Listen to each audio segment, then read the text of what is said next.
첫째가 하는 걸 둘째도 똑같이 다 원하는 거예요. 나도 저거 왜 나는 안 해줘? 이때 해줄 말이 없어요. 공평하게 키우겠다 했을 때 이런 딜레마가 계속 옵니다. 그리고 아이가 굉장히 억울해하는 거죠. 햇님이가 나는 이거 왜 안 해줘라면서 떼를 쓰고 울고불고 난리가 나고 매일 싸우는 게 일상이에요. 안 싸우게 하는 방법이 궁금해요.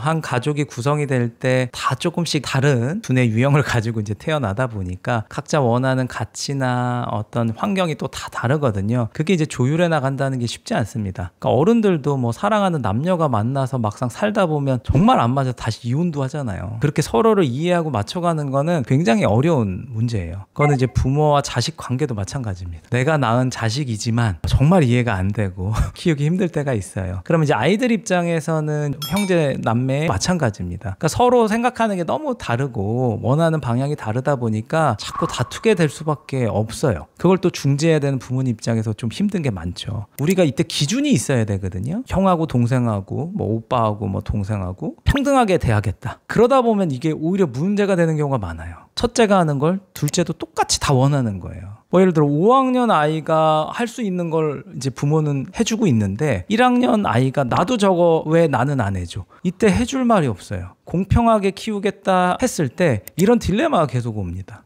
그리고 아이가 굉장히 억울해하는 거죠.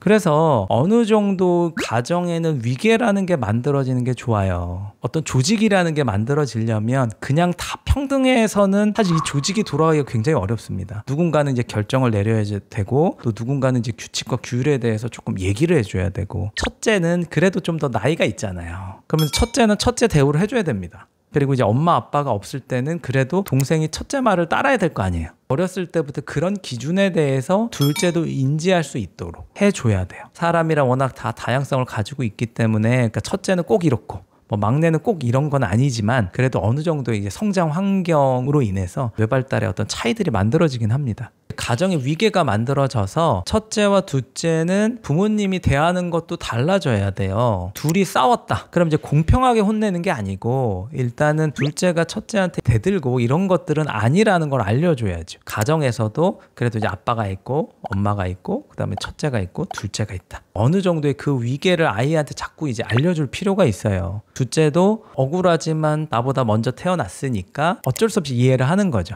그 다음에 이제 둘이 이제 너무 이렇게 안 맞는 경우들은 어쩔 수 없이 공간이나 시간을 분리해야 됩니다. 같이 있으면 부모로서 이제 혼낼 일밖에 없어요. 유치원에 갔다 오고 학교에 갔다 오고 시간 배치를 조금 다르게 해서 아이들이 한 공간에 있는 시간을 최대한 줄이는 거죠. 같이 있으면 계속해서 부딪히는 아이들이 있어요. 그리고 이제 혼내실 때도 분리를 하시는 거예요. 바로 혼내서 너희 어쩌고 저쩌고 막 이게 혼내시는 게 아니고 각자 일단 방으로 들어가서 각자 감정을 좀 가라앉히고 감정이 가라앉았으면 그때 나와서 훈육을 해야 되겠죠. 그래도 우리 가정에는 이러이러한 순서가 있는 거고 말을 그래도 이렇게 들어야 되고 인정할 수 있도록 설명을 해줘야 되고 첫째로서 동생을 어떻게 케어하고 도와줘야 되는지에 대한 이야기를 또 해줘야 되겠죠. 정리를 해드리자면 첫 번째, 집안의 위계를 설정한다. 두 번째는 아이들이 자꾸 싸움이 잦을 때는 시간과 공간을 분리한다. 그 두 가지 방법들을 적재적소에 어떻게 활용할 것인지를 고민해 보셔야 됩니다.